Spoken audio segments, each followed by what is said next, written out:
এখন আসেন আমরা শুধু প্রমাণ করব যে নবী সাহাবায়ে কেরাম কি মিলাদে নাকি সিরাতে?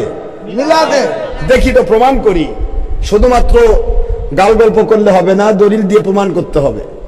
আমরা দেখব মিলাদ আগে না সিরাত আগে, এটাকে বুঝবো।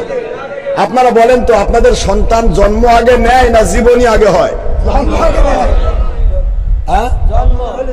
এই জন্মটার নামই মিলাদ।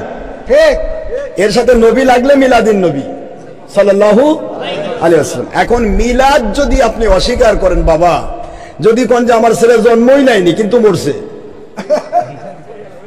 বলেন আবার আপনার কি বুঝতে পারতেছেন আমার কথা? আমার ছেলে জন্মই নেয়নি, জন্ম নেওয়াই তো বেদাত, মানে মিলাদি বেদাত। কিন্তু সিরাত হলো সুন্নত, মানে জন্মই নাই কিন্তু জীবনী আছে। আপনি এটা পড়তে পারবেন? আপনার ছেলে হোক, আপনি হন, আমি হই, যতক্ষণ একটা মানুষের জন্ম না হয়েছে ততক্ষণ পর্যন্ত তার জীবনী শুরু হবে না। এই জীবনীর নাম সিরাত, জীবনীর নাম সিরাত, আর জন্মের নাম মিলাদ। মিলাদ থাকলে সিরাত থাকবে। যেমন একটা মানুষ জন্ম নিয়েছে, 1 ঘন্টা পর মারা গেছে, এই মানুষটার জীবন হলো এই 1 ঘন্টা আগে হলো জন্ম, 1 ঘন্টা পরে মৃত্যু। এই মৃত্যু আর জন্মের মাঝখানের জীবনটা সিরাত। ঠিক। আর যার জন্মই হয়নি তার মৃত্যুই কি আর তার জীবনই কি? আমার কথা কি বুঝতে পেরেছেন?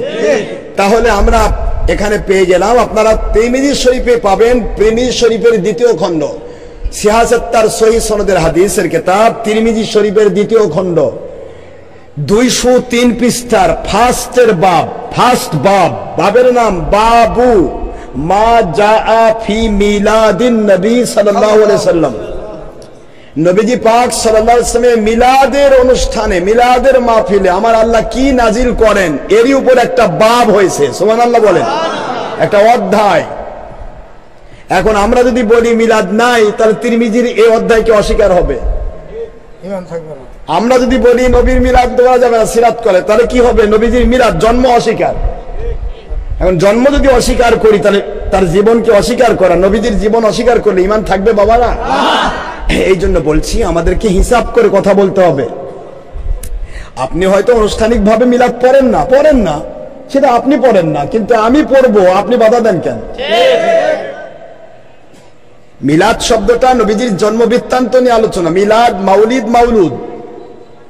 আমি আজকে হাদিস দিয়ে প্রমাণ করব আপনাদের কাছে যে আমার নবীজির আহলে সুন্নাতুল জামাতের আকীদা মোতাবেক কারা ঠিক। যারা ঠিক হবে তারাই হক, তাদের সাথে আমরা এক হব। আর যারা ঠিক নাই তারাই বাতিল, আমরা তার সাথে এক হব না। এটা হলো মূল কথা। তাহলে এইভাবে করে কি আপনারা আমার ওয়াজ শুনতে পারতেছেন? এখন আপনারা বলেন, নবীজি পাক সাল্লাল্লাহু আলাইহি ওয়াসাল্লাম তিনি সাহাবায়ে কেরাম কে সহ একটা জামাতের নাম বলেছেন, সেই জামাতটার নাম কি? বলেন, সেই জামাতের নাম কি? এখন আহলে সুন্নাত ওয়াল জামাতের আকীদা কি? এখানে আসেন, আকাইদে সাহাবী খুলবেন, সাহাবায়ে কেরামের আকাইদ খুলবেন। সাহাবায়ে কেরামের আকীদা হলো নবীজি আমাদের জীবনের চাইতে বেশি প্রিয়। সুবহানাল্লাহ। লক্ষ সাহাবীর জান দিতে রাজি, কিন্তু নবীকে অপমান করতে রাজি না। ঠিক।